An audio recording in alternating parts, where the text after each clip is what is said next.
Hello, welcome. I'm Commissar Mac, and today we are going to be making a video about C3 Augustus, or you can also apply this to C3 Julius, but the focus of the video is wages and profits from trade mostly, and how to calculate them, because the game actually doesn't translate this information very well at all, while some people might get confused and think that they are paying much higher wages than they actually are. And so let's begin by taking a look. I'm here with you in a custom map that's called Caesarian Sardis by Fairbuy, but it's just, it could work on any map really. I just want to have a random one and a different one we usually use. So let's go into our advisors over here and see this. This is our labor advisor. It also handles wages, and we see that we are currently paying 30 wages and Rome pays 30.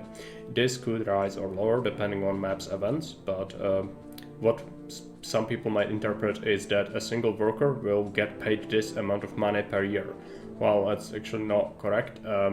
How this works is this amount of money, you pay this to 10 workers. So a single worker will receive 10% of this, aka 3 denarii per year.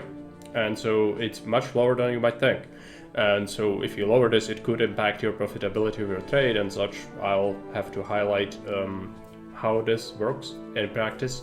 And just so we know that, as we covered, so this is 10% of this is for a single worker. This is kind of convenient for calculations because a single workshop employs 10 workers, same as a raw resource production building, like a clay pit. And we can use this information to calculate profits from trade, as I mentioned earlier. So how would we go about that? Well, let's take a look at the custom empires over here, and there is a trade route that buys timber, and the quota doesn't matter. Let's say that it would be so high that we couldn't even fulfill it all, or if it's 70, it doesn't really matter for this example, but there is timber we can sell. That's important. We check prices, and we see that the timber can be sold for 45 denarii. So a single timber yard would produce 9.6 units per year, and it employs 10 workers. Usually this would be simple, where you would just take a look at your wages and see, I'm paying 30 denarii worth of wages to those 10 employees, because it's 3 denarii per one worker, it employs 10, therefore 30, and it's producing 9.6, which I can then sell for 45 a piece, leaving me with, I'm gonna just put the calculation on the screen right now, with a hefty profit, right? Well, that's actually not correct. If you want an accurate estimate, you also need to factor in other things, because like the timber yard itself doesn't exist in a vacuum. It needs a warehouse, it needs a prefecture, it needs an engineer's post, it needs workers that live in a house that themselves need services and food, which they could provide you with taxes, but a lot of the times, especially early on, your city will not tax people. So this all can be also included in this calculation. It's just an estimate though, like there's no real way to calculate every step of this, but I like to call it logistics costs or service costs. So logistics, aka service costs combined, form another part of how much you're paying for having this industry. And that would be for a single workshop or a resource production building, which would be 10 workers working in a single building like that. You add extra 5 workers as an approximate estimate on top of it, just to cover any potential levy or service costs on workers or food production and other things in the city itself to support this industry. And so we would actually know that we pay extra 15 denarii per year to support this industry in terms of other people who are working together to support this industry being in the city, right? And so this could scale up. If you have a mass production chain where you have many workshops or resource production buildings, this logistics cost could be lower, but it could also be really higher depending. Is this a military map? Do you have a lot of forts? Forts in Augustus cost levy, so do other monuments and things like that. So the logistics costs could skyrocket on some maps, like where you have to use a lot of car depots. They are fabulously effective, but also really expensive in terms of labor costs, since each one of them costs 15 workers. So those are the things to consider. Something to note with workshops. So let's take a look at this. So when calculating workshop goods, like we took a look at the timber, right? And that's one thing, but another part of it is if we take a look at pottery, for example, so we would sell pottery for 140 denarii. And do we have local pottery local clay? I actually don't think so on this map. Regardless, let's say we do have it. Let's say we have clay pits and we could sell pottery for 140.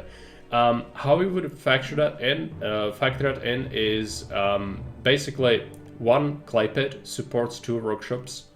So if the clay pit employs 10 people, on top of your workshops already accounting for the logistics and the costs of supporting it regarding the city, as we talked about before. So single workshop goes from 10, which is just base employment need, plus 5 for the logistics costs, bringing it up to 15. And now we also need to factor that clay pit, which brings it, since it can support 2 workshops, we can split it in 2, so that's 5 for each.